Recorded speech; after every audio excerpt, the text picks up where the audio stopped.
आज हम बात करेंगे भारतीय संविधान की विशेषताएं। भारतीय संविधान की अनेक विशेषताएं हैं जो इस विश्व के अन्य संविधान से एक अलग पहचान देती हैं। प्रमुख विशेषताएं: लिखित संविधान का विस्तृत संविधान।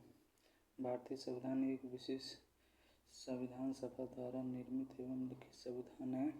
इस दृष्टिकोण से भारतीय संविधान अमेरिका के संविधान से समतुल्य है। विश्व का सबसे बड़ा लिखित संविधान है अपना भारत का। भारत संविधान विश्व का सबसे लिखित और विस्तृत संविधान है। इनमें से बनाने में 2 वर्ष 11 महीने 18 दिन का समय लगा। संविधान सभा के 11 सत्र हुए हैं और उनमें 165 दिन की कुल बैठक हुई है।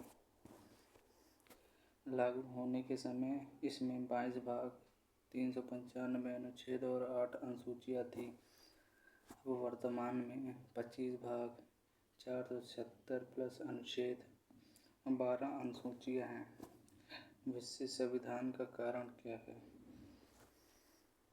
भारत की विशाल जनसंख्या होने के कारण और जैव विविधता होने के कारण इतना विस्तृत संविधान है। केंद्र और राज्य दोनों के प्रावधान, मौलिक अधिकार, राज्य के नीति निर्देशक तत्व, मौलिक कर्तव्य, अनुसूचित जाति, अनुसूचित जनजाति, अल्पसंख्यकों के लिए विशेष प्रावधान विभिन्न देशों के संविधान से समन्वित है। भारतीय संविधान क्योंकि इनमें से अनेक देशों से श्रेष्ठ प्रावधान अपनाया गया है। देश के प्रमुख प्रावधान जैसे कि ब्रिटेन संसदीय शासन, रूल ऑफ लॉ, एकल नागरिकता, कैबिनेट प्रणाली जैसी व्यवस्था ली गई। अमेरिका से मौलिक अधिकार, न्यायपूर्ण अवलोकन, राष्ट्रपति पर महाभियोग जैसी प्रक्रियाएं ली गई हैं। और आयरलैंड से नीति निर्देशक के तत्व लिए गए हैं और राष्ट्रपति का निर्वाचन लिया गया। कनाडा से मजबूत केंद्र और संघवाद लिया गया है। ऑस्ट्रेलिया से समवर्ती सूची ली गई है और व्यापार की स्वतंत्रता जैसे अधिकार से सीख लेकर अपने संविधान में समाहित किया गया। जर्मनी से आपातकाल का प्रावधान लिया गया है और रूस से मौलिक कर्तव्य लिए गए हैं। दक्षिण अफ्रीका से संविधान संशोधन की प्रक्रिया जैसे अपने संविधान में समाहित किया गया है।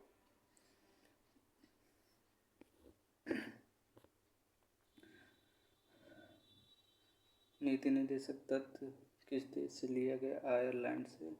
संघ व्यवस्था लेकिन एकात्मक की ओर झुकाव। भारत के संविधान के अनुच्छेद 1 में राज्य का संघ कहा गया है। अगर बात करें संघ की विशेषता की बात करें तो केंद्र और राज्य सरकार का होना, लिखित संविधान होना, संविधान की सर्वोच्चता होना, शक्तियों का विभाजन होना, स्वतंत्र न्यायपालिका का होना। एकात्मक विशेषताएं: एकल नागरिकता होना,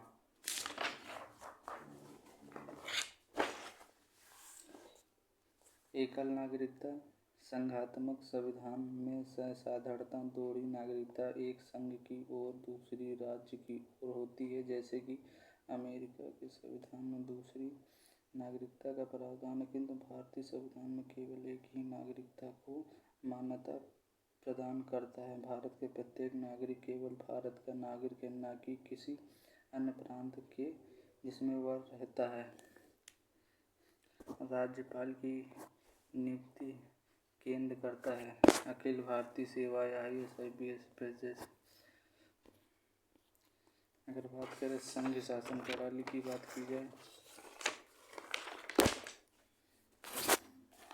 संविधान में संसदीय प्रणाली के शासन का प्रावधान है जो वेस्टमिंस्टर मॉडल इंग्लैंड पर आधारित है। इंग्लैंड में वास्तविक कार्य पालिका स्वतंत्र जनता के निर्वाचित प्रतिनिधित्व मंत्रिपरिषद में निहित होती है। मंत्रिपरिषद का प्रमुख प्रधानमंत्री होता सामूहिक रूप से संसद के प्रति उत्तरदायी होती है। यद्यपि संविधान के अनुसार समस्त कार्यपालिका शक्ति राष्ट्रपति के हाथों में निहित है, किंतु राष्ट्रपति इस शक्ति का प्रयोग मंत्रिपरिषद की सलाह पर करता है। राष्ट्रपति नाम मात्र का होता है। सारे कार्य राष्ट्रपति के नाम से किए जाते हैं। प्रधानमंत्री वास्तविक कार्यपालक का प्रमुख होता है। मंत्रिपरिषद लोकसभा के प्रति सामूहिक रूप से उत्तरदायी होती है। प्रधानमंत्री मंत्रिपरिषद का नेतृत्व करता है।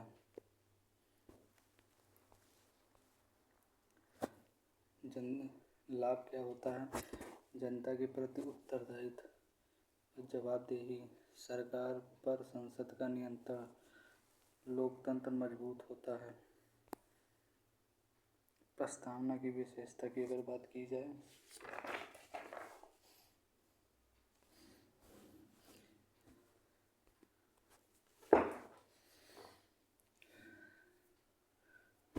संपूर्ण प्रभुत्व संपन्न, समाजवादी, पंथ निरपेक्ष, लोकतांत्रिक, गणराज्य जैसे अर्थों को जोड़ा गया है।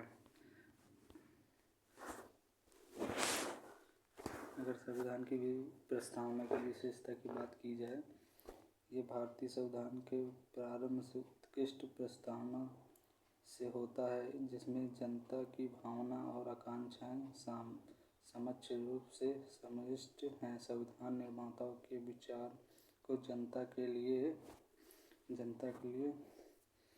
प्रस्तावना में कुंजी की तरह कार्य करता है।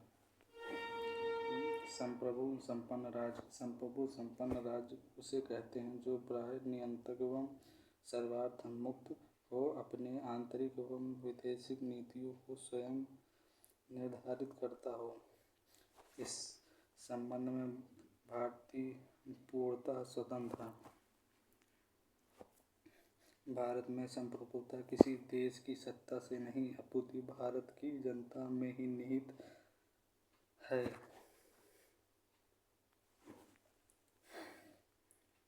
यद्यपि भारत आज़ादी के बाद राष्ट्रमंडल और संयुक्त राष्ट्र संघ दोनों के एक सदस्य है, लेकिन उसकी यह सदस्यता इच्छानुसार है।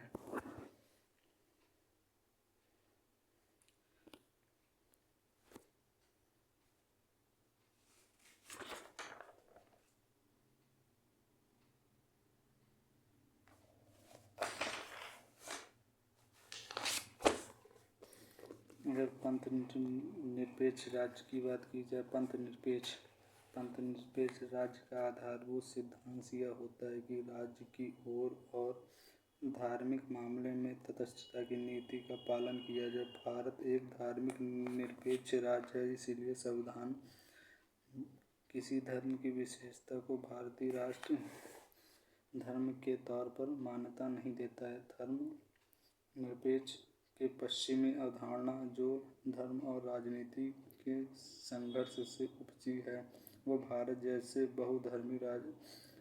धर्मवादी देशों में लागू नहीं होता। भारत में सभी धर्मों का आदर सम्मान धर्मनिरपेक्ष के सकारात्मक पहलुओं में शामिल किया गया। भारतीय संविधान में सभी नागरिकों के लिए धर्म, विश्वास और उपासना की स्वतंत्रता दी गई, किंतु अन्य स्वतंत्रताओं की तरह धार्मिक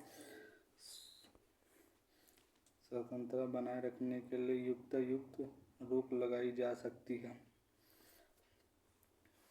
अगर समाजवादी की बात की, समाजवादी राज्य की स्थापना संविधान का मुख्य उद्देश्य है, जिसका संकेत प्रस्तावना में वर्णित है। नागरिकों के आर्थिक न्याय, प्रतिष्ठा तथा अवसर के प्रति समानता दिलाने के लिए संकल्प में मिलाता है। समाजवादी शब्द संविधान में 22वें संविधान संशोधन द्वारा 1976 में जोड़ा गया। भारतीय संविधान में समाजवाद लोकतंत्र विचार पर आधारित है।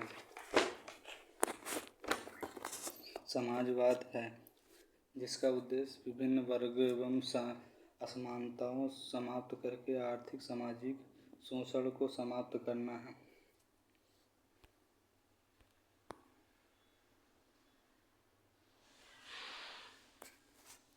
लोकतंत्र की बात की जाए उसमें लोगों का तंत्र कहते हैं।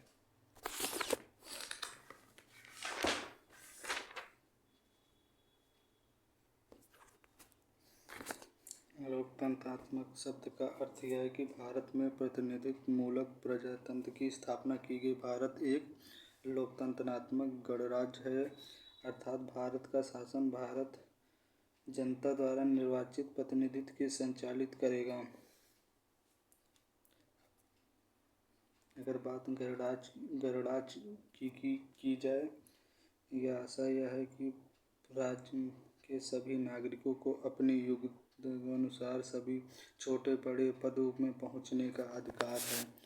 यह एवं साथ ही नहीं, भारतीय गणराज्य का प्रमुख राष्ट्रपति निर्वाचित व्यक्ति होगा। ब्रिटिश के संविधान का आनुवंशिक व्यक्ति नहीं है।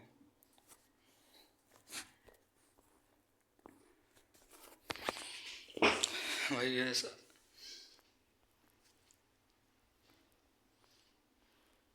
अगर इसे और आगे है, इसमें शॉर्ट में लिखा हुआ है, भारतीय संविधान विदेशी शक्ति के अधीन नहीं है।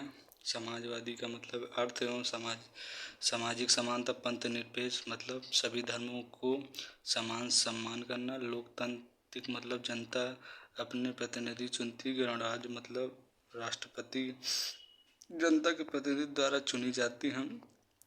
अब बात की जाए मौलिक अधिकार के भाग 3 12 से 35 तक दिया। वर्तमान में 6 मौलिक अधिकार हैं। समानता के अधिकार की बात की जाए तो 14 से 18 तक के हैं। स्वतंत्रता की अधिकार की बात की जाए तो इसमें 19 से 22 तक हैं। शोषण के विरुद्ध के अधिकार जैसे 23 से 24 में। अभी हम शॉर्ट में बात कर रहे हैं, बाद में डिटेल में हम एक वीडियो बना के अपलोड कर देंगे। धार्मिक स्वतंत्रता का अनुच्छेद 25 से 28 तक है।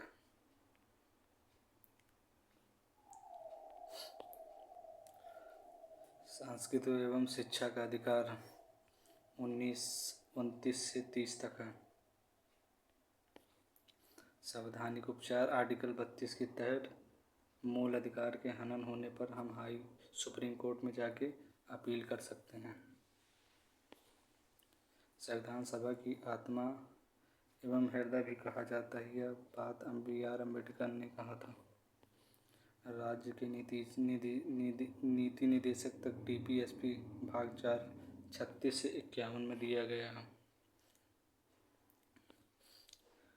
इसका उद्देश्य कल्याणकारी राज्य की स्थापना करना है। समाज में सामाजिक न्याय, समान कार्य के लिए समान वेतन, पर्यावरण संरक्षण, ग्राम पंचायतों का विकास जैसे बात राज्य के नीति निदेशक तत्व में कही गई हैं। विशेषता न्यायालय में लागू नहीं कराया जा सकता है। शासन के लिए मार्गदर्शक सिद्धांत है। मौलिक कर्तव्य भाग में कहा गया है। अनुच्छेद 51 एवं 42वें संविधान संशोधन 1976 में जोड़ा गया है। 86 संविधान संशोधन 2002 द्वारा 11 मौलिक कर्तव्य जोड़े गए हैं। मुख्य विशेषताएं क्या हैं? संविधान का सम्मान करना, राष्ट्रीय ध्वज एवं राष्ट्रगान का सम्मान करना, पर्यावरण की रक्षा करना, विज्ञान दृष्टिकोण को अपनाना, सार्वजनिक संपत्ति की रक्षा करना, बच्चों को शिक्षा दिलाना, स्वतंत्र न्यायपालिका की स्थापना करना। भारत में न्यायिक पालिका की स्वतंत्रता संरचना, सर्वोच्च न्यायालय, उच्च न्यायालय, अधीनस्थ न्यायालय। शक्तियाँ न्याय, पूर्वावलोकन, संविधान की रक्षा करना, मौलिक अधिकारों की सुरक्षा करना, केंद्र और राज्यों के विवादों का समाधान करना। एकल नागरिकता, भारत में एकल नागरिकता है, इसके राष्ट्रीय एकता मजबूत होती है। ये अमेरिका की तरह दोहरी नागरिकता नहीं है।